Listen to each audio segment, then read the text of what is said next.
اب اس میں میں نے آپ کو بتا دیا کہ کس کس نے بائیکاٹ کیا، کس نے کیا کیا۔ بیرسٹر گور کا جو موقف تھا، ان کا کہنا تھا کہ 26ویں آئینی ترمیم میں فیصلہ آنے تک جوڈیشل کمیشن کا اجلاس مؤخر ہونا چاہیے تھا، لیکن نہیں ہوا، اس لیے ہم بھی اس میں نہیں بیٹھیں گے۔ اب اس سب میں جو ہے سوال ایک میرے ذہن میں آیا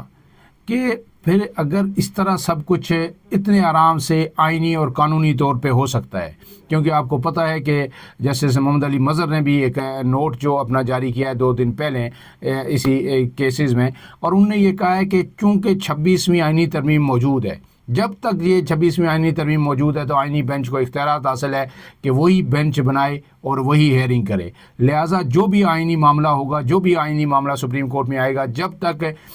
اس آئینی 26ویں آئینی ترمیم موجود ہے وہ آئینی بینچ ہی دیکھے گا، تا وقت کہ سپریم کورٹ کا فل کورٹ بینچ جو ہے 26ویں آئینی ترمیم کو قرارداد نہ قرار دے، یا پھر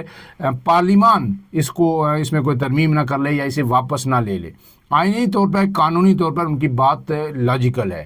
کہ جب تک یہ ہے جیسی بھی ہے، پارلیمان نے کیا ہے، اعتراضات اپنی جگہ ہیں، لیکن یہ ہو چکی ہے، تو اب جو کچھ اس کے نتیجے میں جو کچھ بن چکا ہے اس پہ عمل درآمد وہ کرنا ہے۔ ان کی انٹینشن کیا ہے، نیت کیا ہے، اس پہ ہم نہیں جاتے، ہم صرف جو بات کر رہے ہیں ان کی بات پہ یہ رہتے ہیں۔ تو پھر اگر ایسا ہے تو سوال یہ پیدا ہوتا ہے کہ جنرل مشرف کو کیا ضرورت تھی LFO کے ججز لگانے کی، لیگل فریم ورک آرڈر انہوں نے لایا اور پھر ایسی بدنامی اپنے سر لی کہ LFO ججز،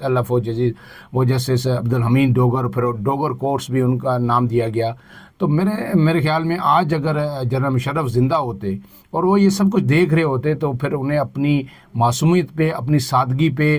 بہت ہی پشیمانی ہوتی اور بہت ہی غصہ آتا۔ وہ یہ کہتے کہ جناب جب سب کچھ یہ آئین طریقے سے ہو سکتا تھا تو مجھے یہ LFO اور یہ بدنامی اور غیر آئینی اقدامات کرنے کی کیا ضرورت تھی۔ میں بھی بلاتا سب سیاسی جماعتوں کو اور یہ انہیں کہتا کہ آ جاؤ بھائی، ترمیم لے آؤ، اور اس کے بعد جو ہے صرف ایک سپریم کورٹ کیوں، تمام ہائی کورٹس، تمام عدلیہ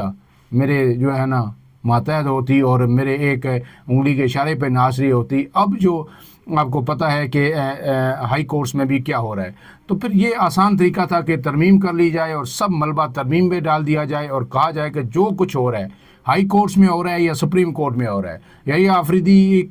بھی اسی آئینی ترمیم کا سہارا لے رہے ہیں جی کہ آئین میں یہ لکھا ہے اور پارلیمان نے یہ کی ہے، پارلیمان مقدم ہے، اور اسلام آباد ہائی کورٹ میں جیسے عمر فاروق بھی ان چیزوں کا سہارا لے رہے ہیں۔ تو جب سب کچھ آئین کے اندر ہو رہا ہے، حکومت بھی کہتی ہے بھائی 26ویں آئینی ترمیم پارلیمان نے کی ہے، متفقہ طور پہ کی ہے، بھاری اکثریت سے کی ہے، تو اس کے بعد تو ہم کوئی غیر آئینی کام نہیں کرے، جو کچھ ہے 26ویں آئینی ترمیم میں لکھا ہوا ہے وہی ہم کر رہے ہیں۔ مولانا فضل الرحمان بھی جو ہے نا حیران پشیمان باہر بیٹھ کے دیکھ رہے کہ میں نے جو ترمیم کروائی تھی وہ تو میں سوچ رہا تھا کہ کچھ بھی نہیں رہا، میں نے سانپ کا سر کچل دیا، لیکن اب انہیں نہیں پتا کہ سانپ جو ہے اژدہا بن چکا ہے اور وہ پورا منہ کھولے سارے نظام کو نگلنے کے لیے تیار ہے۔ اب اس کے بعد جو ہے دوسری جو آج خبر آئی وہ بھی بڑی اہم ہے کہ جناب جو ریپرزنٹیشن 5 ججز ہائی کورٹ کے تھے انہوں نے فائل کی تھی چیف جسٹس اسلام آباد ہائی کورٹ جیسے عمر فاروق کے سامنے، اسے یکسر مسترد کر دیا گیا ہے۔ اس میں یہ کہا گیا تھا کہ جناب جو سینئرٹی لسٹ آپ نے جاری کی ہے جو سرفراز ڈوگر کے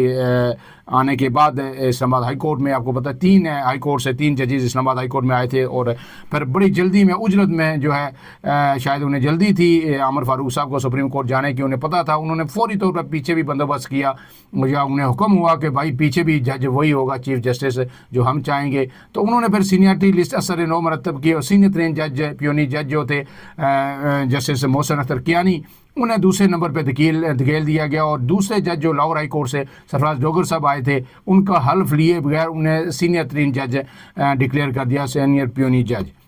تو اب جو ریپرزنٹیشن فائل ہوئی تھی 5 ججز کی جانب سے، اس میں جو ہے انہوں نے جو اعتراض ججز کی طرف سے عائد کیا گیا تھا، انہوں نے کہا تھا کہ جب بھی کوئی جج نئے ہائی کورٹ میں آئے گا تو اس کے حلف لینا ضروری ہے۔ آج اس میں ریپرزنٹیشن کو مسترد کر دیا ہے، جواب دے دیا ہے جسٹس عمر فاروق صاحب نے جانے سے پہلے یہ کام بھی جانے سے پہلے کر گئے۔ ایک تو انہوں نے سینئرٹی چینج کی تھی، پھر انہوں نے انتظامی کمیٹی بنا دی تھی، پھر انہوں نے جانے سے پہلے کہا کہ یہ جواب بھی میں دے کے ہی جاتا ہوں، اور انہوں نے جناب جو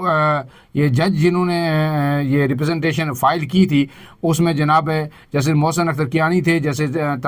طارق جہانگیری تھے، جیسے بابر اسرار تھے، جیسے سردار اعجاز اسحاق تھے، اور جیسے سمر رفت کی ریپرزنٹیشن تھی، تو انہوں نے کہا کہ یہ مسترد کی جاتی ہے۔ عمر فاروق صاحب نے اب جو جواب لیا ہے، انہوں نے سینئرٹی لسٹ کو برقرار رکھتے ہوئے جواب دیا ہے۔ انہوں نے کہا ہے کہ جناب فیصلے کے تحت لاہور ہائی کورٹ سے ٹرانسفر ہو کر اسلام آباد ہائی کورٹ آنے والے جج جسٹس سرفراز ڈوگر سینئر پیونی جج برقرار رہیں گے۔ اور عمر فاروق صاحب نے کہا ہے کہ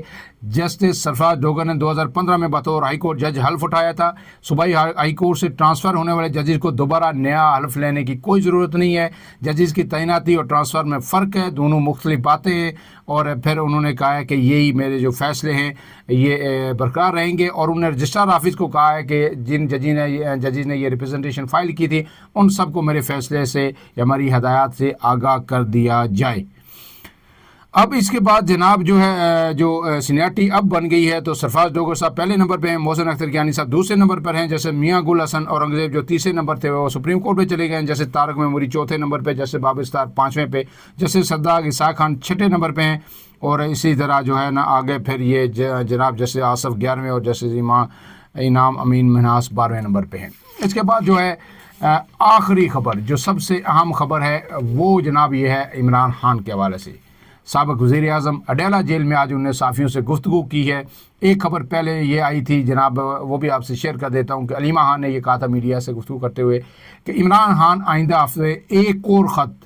army chief general Syed Asim Munir کو لکھنے جا رہے ہیں، یعنی یہ تیسرا خط ہوگا۔ پہلا خط تو پتہ نہیں پہنچا نہیں پہنچا، دوسرا انہوں نے اپنے ٹویٹر پہ جاری کیا تھا، وہ تیسرا خط بھی میرے خیال میں یہ کھلا خط ہوگا، جس کے بارے میں علیمہ خان کہہ رہی ہیں کہ عمران خان اب یہ فیصلہ کیا ہے کہ بہت جلد آئندہ ہفتے وہ تیسرا خط بھی لکھیں گے۔ اب عمران خان نے یہ دوسرا خط کیوں لکھا یا پہلا کیوں لکھا، اس کی آج وضاحت کی صحافیوں کے ساتھ اس جو ہے اڈیالہ جیل میں سماعت کے دوران انہوں نے لکھنے کی یہ خط لکھنے کی وجہ بتائی ہے، وہ مجھ آپ کے سامنے رکھ دیتا ہوں۔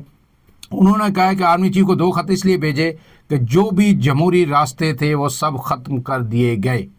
گویا عمران خان نے یہ بھی اعتراف کیا ہے کہ اب وہ غیر جمہوری جو قوتیں ہیں ان سے رابطے میں آ گئے ہیں۔ پہلے سینسرشپ تھی، اب پیکا بھی آ گیا اور سوشل میڈیا کو بھی روک دیا گیا۔ انہوں نے کہا کہ پارلیمنٹ فنکشنل نہیں ہے، یہ فراڈ پارلیمنٹ ہے، وزیر اعظم صدر اور وزراء جعلی ہیں، پارلیمنٹ سے کوئی امید نہیں، مجھے کوئی امید نہیں تھی کہ حکومت سے بات چیت کامیاب ہوگی، اس لیے میں نے اپنے لوگوں کو بھی بتا دیا ہے۔ اس کے بعد عمران خان نے کہا ہے کہ ہم نے 8 فروری کا نہیں کہا، صرف 9 مئی اور 26 نومبر کے لیے جوڈیشل کمیشن کا کہا تھا۔ ان کے صرف 2 مقاصد ہیں، ایک 8 فروری کی دھاندلی نہ کھلے اور دوسرا جو ہے پی ٹی آئی کو جیلوں میں رکھیں، ایسے میں بات چیت کا کوئی فائدہ نہیں۔ انہوں نے کہا ہے کہ اس لیے جو ہے مزید بات چیت نہیں ہوگی۔ عمران خان نے کہا کہ پاکستان کی جمہوریت آج ختم ہو چکی ہے۔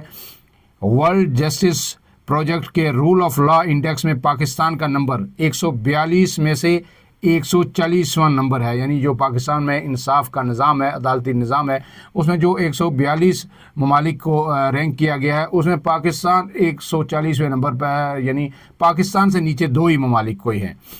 اور انہوں نے کہا کہ 26ویں آئینی ترمیم کے بعد عدلیہ کا قتل عام کر دیا گیا ہے۔ انہوں نے کہا کہ جیسے یحییٰ آفریدی کو کہنا چاہتا ہوں کہ قوم آپ کی طرف دیکھ رہی ہے، چیف جسٹس پاکستان کو قانون اور انصاف کے ساتھ کھڑا ہونے کی ضرورت ہے۔ اس وقت منافقت کی جمہوریت ہے اور تنقید کو غداری بنا دیا گیا ہے، میڈیا کنٹرول ہے، احتجاج اور جلسے بھی نہیں کرنے دیے جاتے۔ تو جو امیدیں عمران خان صاحب آپ نے لگائی ہیں جسٹس یحییٰ آفریدی صاحب سے، وہ آپ کی کسی طور پوری نہیں ہوں گی۔ آپ نے یہ دن کو گفتگو کی تھی، شام کو جوڈیشل کمیشن کا اجلاس بھی ہو گیا ہے، نئے 7 ججز جو ہے اس سپریم کورٹ میں آ گئے ہیں، اور پھر شام کو جو اسلام آباد ہائی کورٹ کی ہے وہ سینئرٹی جو ہے ریپرزنٹیشن مسترد ہونے کے بعد اس پہ بھی مہر ثبت ہو گئی ہے، اور اب ہر جگہ یہی رونا ہے۔ اور اب وکلا بھی سڑکوں پر ہیں، میں نے آپ کو بتایا تھا وکلا نے تحریک کا آغاز کر دیا ہے۔ اب دیکھتے ہیں کہ یہ تحریک کیا رخ اختیار کرتی ہے، کیا عدالتی نظام یوں ہی چلے گا، من پسند ججز کا جو ایک کورٹ پیکنگ کا